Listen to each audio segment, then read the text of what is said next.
¿Cómo ven desde México lo que sucede en El Salvador de Nayib Bukele? Mira, a mí me preocupa porque no se ha prestado mucha atención. Yo creo que dado que la delincuencia organizada, yo no voy a hacer un paréntesis, no sé si sepan que en México López Obrador decidió que la política para enfrentar la delincuencia organizada era abrazos, no balazos. Esa era la frase, abrazos, no Esa es balazos. la frase. Lo que pasa es que además lo de abrazos, no balazos es impresionante, digo, o sea, indigna. La frase, pueden encontrarla en internet fácilmente, la frase es: la política nuestra es abrazos, no balazos. Y pues los cárteles y las organizaciones criminales han sido felices, han tenido abrazos y no balazos. Esto es, esto es La Inquietud con Garrett Edwards. El lugar donde hay más preguntas que certezas.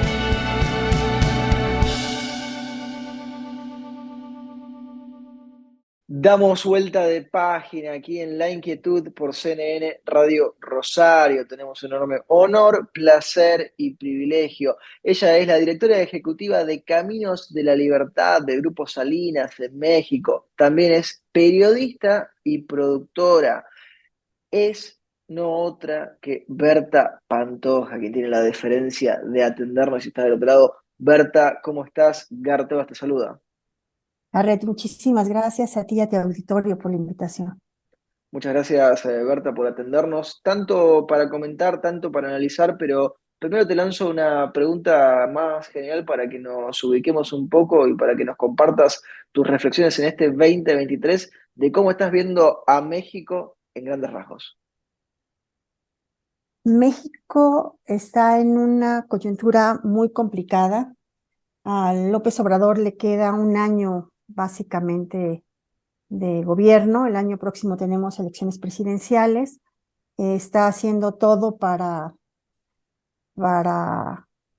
poder boicotear de alguna manera las elecciones próximas y asegurar el triunfo de su partido. En esa misma coyuntura no tenemos una oposición clara y por otra parte enfrentamos problemas muy, muy graves, sobre todo en lo que se refiere a Estado de Derecho. Hablaría de delincuencia y de corrupción, que está afectando muchísimo la economía y el futuro del país. Y la falta de confianza que estamos dando a los inversionistas extranjeros en la gran oportunidad que se presenta ahorita en el contexto del libre comercio, es un desperdicio que nos va a costar muchísimos años reponer. Es impresionante eso de las oportunidades perdidas en América Latina. Corregime primero si me equivoco, tengo entendido que los mandatos presidenciales que duran 5 años, 6 años, en México seis son seis años. años Y, y no hay y- y reelección. eso de no haber reelección es un detalle que lo toman ustedes como favorable o no. ¿Cómo juega en el entramado Yo político el creo no que es haber? favorable, inclusive cuando el periodo pues en realidad del PRI, que fue reelección continua, la sensación de por lo menos cambiar de presidente, de que haya algún cambio, siempre se ve como favorable. Y creemos que López Obrador intentó en algún momento, vio la posibilidad de cambiar la Constitución y poderse reelegir, pero fue imposible. O sea, la verdad es que la gente no lo acepta en México. Y de alguna forma nos libraríamos de tener Kirchner, Kirchner, Kirchner. Ahí hace una descripción y una analogía que en Argentina llega muy de cerca, Berta. Te mantengo en el mundo de la política, pero lo vamos conectando con los medios. Uno veía a la distancia a un López Obrador que con sus conferencias mañaneras se intentaba imponer su óptica, su mirada, su lectura de la actualidad no solo de México, sino del mundo. ¿Cómo sentís que juega esa manera de presentar la información con las redes sociales del otro lado? Mira, yo creo que López Obrador lo hace maravillosamente. Creo que dicta la agenda. De hecho, en la mañanera del viernes pasado, a una compañera reportera eh, de un medio que ahora es crítico, al que amaba antes de ser presidente, eh, le dijo, no voy a contestarte porque ustedes no marcan la agenda, la agenda la marco yo. O sea, Impresionante. sin ningún pudor, o sea, no contesto lo que no me conviene. Eh, lo hace tan bien que a pesar de que miente cotidianamente y se mide todos los días la cantidad de mentiras que dice, dicta la agenda y gran parte de la población le cree.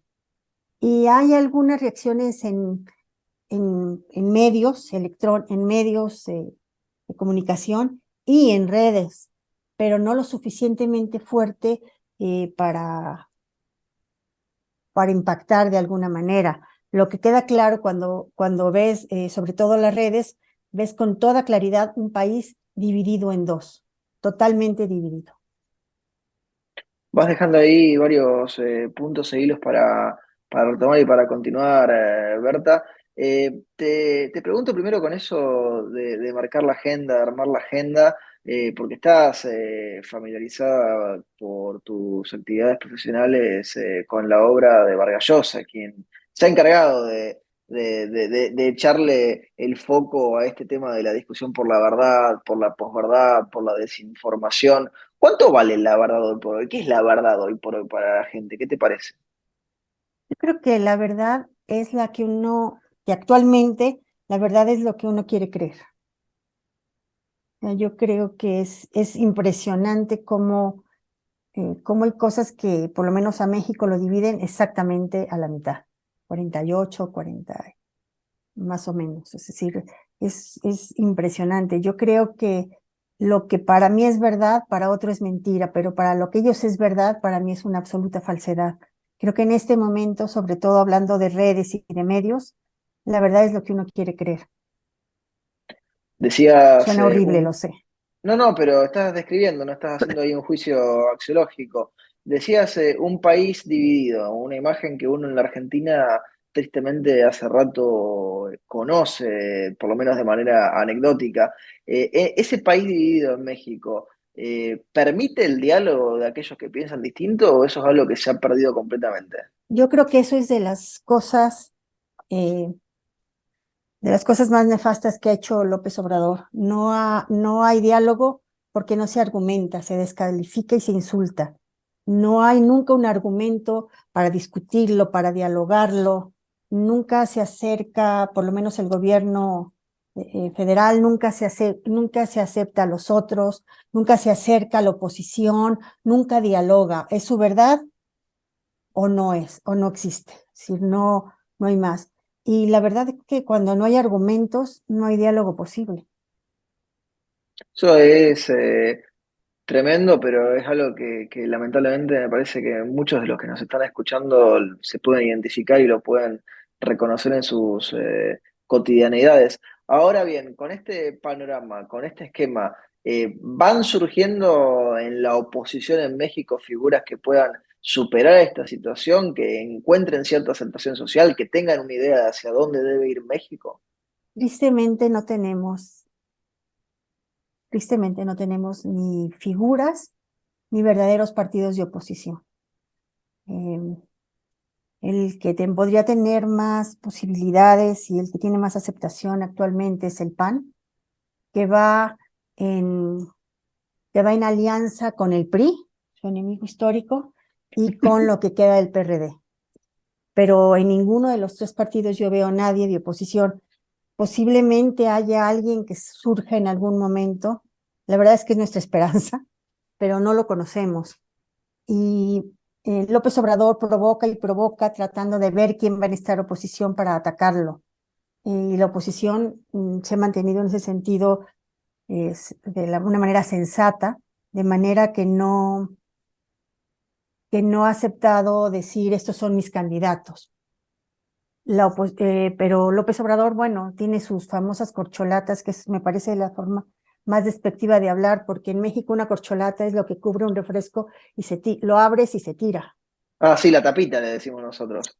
Bueno, para nosotros es la corcholata, y él habla de sus corcholatas, sus candidatos. Entonces, él exhibe a sus candidatos, están haciendo precampañas, que es ilegal en mi país, están destinando recursos públicos de manera descarada para promoverlos, pero él habla de sus corcholatas, provocando que la oposición le diga, nosotros tenemos a fulano y a sutano, para que pueda tocarlos. Y la oposición se ha por lo menos mantenido discreta en ese sentido. ¿Es una oposición, sentís, Berta, que está contenta con ese juego, que está cómoda en el No, rol que le yo creo toca? que, mira, es muy triste. La verdad es que lo que deberíamos tener es un partido que se llame Se Busca Oposición. O sea, no tenemos una oposición clara. Han podido detener algunas cosas en el Senado o en la Cámara de Diputados, pero muy pocas. Eh, Parece que ahora vamos a volver a tener una Suprema Corte de Justicia eh, más alejada del Ejecutivo, pero bueno, finalmente la división de poderes ha desaparecido de una manera significativa en el gobierno de López Obrador. Te llevo por América Latina, Berta, porque también en la región van pasando muchas cosas. Y primero, si te parece, nos detenemos en Centroamérica y nos detenemos en un país que para algunos se ha convertido en titular, otros parece ser que se han enterado ahora de lo que está pasando. ¿Cómo ven desde México lo que sucede en El Salvador de Nayib Bukele? Mira, a mí me preocupa porque no se ha prestado mucha atención. Yo creo que dado que la delincuencia organizada, yo no voy a hacer un paréntesis, no sé si sepan que en México López Obrador decidió que la política para enfrentar la delincuencia organizada era abrazos, no balazos. Esa era la frase, abrazos, no Esa es la balazos. frase. Lo que pasa es que además lo de abrazos, no balazos es impresionante, digo, o sea, indigna. La frase, pueden encontrarla en internet fácilmente, la frase es, la política nuestra es abrazos, no balazos.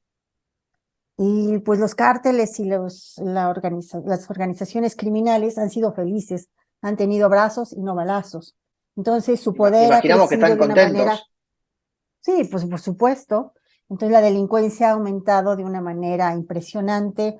Los cárteles tienen tomadas muchas zonas del país, básicamente. Y la gente se siente amenazada, muy amenazada por la delincuencia. Entonces yo creo que la mayoría de los mexicanos estarían felices de ver lo que hace un dictador como Bukele. La gente en México estaría feliz de ver que un presidente detiene arbitrariamente a todos los que considera que son delincuentes sin un juicio y los encarcela. O sea, si la gente viera en México ejércitos de prisioneros sin saber y lo hicieran sentir más tranquilo, yo creo que estarían de acuerdo con un dictador de derecha, como el caso de Lo que es muy Bukele. preocupante, Berta, porque Es digo, muy preocupante. Creo eh, que, creo les que en gustaría Colombia está pasando. el resultado por el extremo al que se ha llegado, pero eso es, primero, desde lo ideológico y lo moral y lo legal, eh, completamente contrario a lo que corresponde, pero además en un segundo punto es una pendiente resbaladiza, porque les gusta en ese momento, porque les está dando lo que supuestamente quieren, y después, ¿qué pasa? Exactamente. Moralmente es inaceptable. Moralmente es totalmente inaceptable. Un gobernador priista del Estado de México ganó con un lema que decía, los derechos humanos no son para las ratas. Y la gente desesperada por la inseguridad acepta fácilmente. Es cuando normalmente los individuos permitimos que nos limiten nuestras libertades individuales en aras de sentirnos seguros. Ahí está entonces el caso de El Salvador para analizar, Berta, y te traigo más para abajo en el mapa. ¿En México importa lo que sucede en la Argentina? Y me podés decir que no, y no me sorprendería tampoco la No, respuesta. no, no, no, no, no, no. Ha llamado un poco la atención eh, los cargos contra Cristina Kirchner, para algunos, sobre todo en la prensa escrita, pero en general lo único que sabemos es que tienen un gobierno de izquierda. Para nosotros no es muy claro las definiciones internas de la Argentina, Para los argentinos peronistas. tampoco, ¿eh? Ah, ok. Sí, pero no son muy claros, pero Depende sabemos del que momento vienen... del día, depende del momento de la semana, va variando. Ok. Bueno, y nosotros sabemos que tiene una inflación como no vista, no entendible, y no sabemos más, y creo que lo que más nos interesa de la Argentina es el fútbol. Bueno, por lo menos en eso nos va bien, aunque sea es una cuestión en la que salimos más favorecidos. Pero te pregunto ahora en términos más bien del continente visto de manera holística, porque estamos hablando ahí de varios focos de preocupación, de varios personajes que parecen pendular u ondular. Hay quienes dicen que ya no es un péndulo, sino que es un trompo, ida y vuelta que hay en los países de nuestro continente. Pero el punto pasa por esto, Berta, y vos me dirás, ¿cómo ves a las ideas de la libertad en la región? Dicen que los liberales tenemos que ser optimistas, y yo a lo mejor no soy muy liberal. Yo veo una marea roja nuevamente, que lo primero que limita son los derechos individuales, que atenta generalmente contra el imperio de la ley y que impide el progreso de nuestras sociedades. Y a mí me parece que en toda la región eh, nos hemos comprado el discurso de la desigualdad y no hemos vuelto los ojos al verdadero problema, que es la pobreza, con todo lo que implica pobreza, eh, corrupción, delincuencia, etcétera, con todo lo que abarca, pero si siendo la pobreza, por lo menos en México, en Centroamérica y muchos de nuestros países, el problema más importante, permitimos y hemos comprado el discurso de la desigualdad. Es decir, parece que preferimos ser todos igualmente muy pobres que a que haya ricos, pobres, clase media. La idea nuestra debe ser sacar a la gente de la pobreza, crear nuevas clases medias, ¿no? Nuevos empresarios, en fin. Pero creo que estamos viviendo en toda la región una vuelta una nueva marea roja, ¿no? Preocupante, me preocupa muchísimo. Eh, si no me equivoco, cerca del 80% de la población y casi el mismo porcentaje del PIB estamos en este momento, de latinoamericanos, en este momento estamos gobernados por la izquierda. Me parece muy, muy grave, y me parece que las ideas de la libertad, siempre hemos dicho que no hemos sabido promoverlas, presentarlas, hacerlas atractivas. Hablabas ahí de cómo promoverlas y con la vasta experiencia que tenés en medios masivos de comunicación, Berta, aprovechamos que te tenemos, te hacemos la penúltima pregunta antes de liberarte. Eh, ¿Cómo te parece que deberíamos profundizar en ese camino, ¿no? Porque muchas veces uno ve a las ideas de la izquierda presentadas en películas, presentadas en cuentos, en grandes canciones. A lo mejor a muchos de nosotros también nos gustan muchas de esas canciones porque están muy bien hechas, algunos no, pero el punto es, las ideas de la libertad todavía siguen debiendo encontrar a los grandes autores o las grandes autoras que las puedan canalizar por otros formatos. A lo mejor no tenemos que buscar a las grandes mentes o los grandes autores. A lo mejor lo que tenemos que saber es esa narrativa de la que nos quejamos que no tenemos, de acercarnos a la gente, de traducir esas grandes ideas al lenguaje, a la vida diaria, al bolsillo de las personas, a, a, a lo que conmueve. Tenemos todo, o sea, el hecho de tener las ideas correctas y no saberlas promover, pues yo creo que ese es el peor error que tenemos los liberales en el mundo. Berta, aprovechamos que te tenemos, te hacemos la última pregunta que se la hacemos absolutamente a todos nuestros entrevistados, porque el programa se llama La Inquietud y el nombre es un juego de palabras. ¿Qué inquieta a Berta Pantoja? Mira, en México me inquieta muchísimo el retroceso que estamos viviendo. Como latinoamericana me preocupa muchísimo, me inquieta muchísimo eh, que no nos importe lo que pasa en otros países. Que en Argentina la anécdota puede ser que López Obrador dijo que se habían encontrado, hace 2 semanas lo dijo, unos seres míticos, ¿no? Que a nosotros nos suena anecdótico, que Petro le dijo a Bukele, pero que no haya una solidaridad entre los liberales de América Latina, que no volteemos y no aprendamos de los demás, a mí me parece muy, muy inquietante. Berta, te agradecemos muchísimo el tiempo que te has tomado para charlar con nosotros y con nuestra audiencia y te mandamos un fuerte, fuerte abrazo. La ¿Listo? teníamos a Berta Pantoja aquí en La Inquietud por CNN Radio Rosario. Esto fue La Inquietud con Garrett Edwards. Síguenos en redes sociales y en www.edwards.com.ar.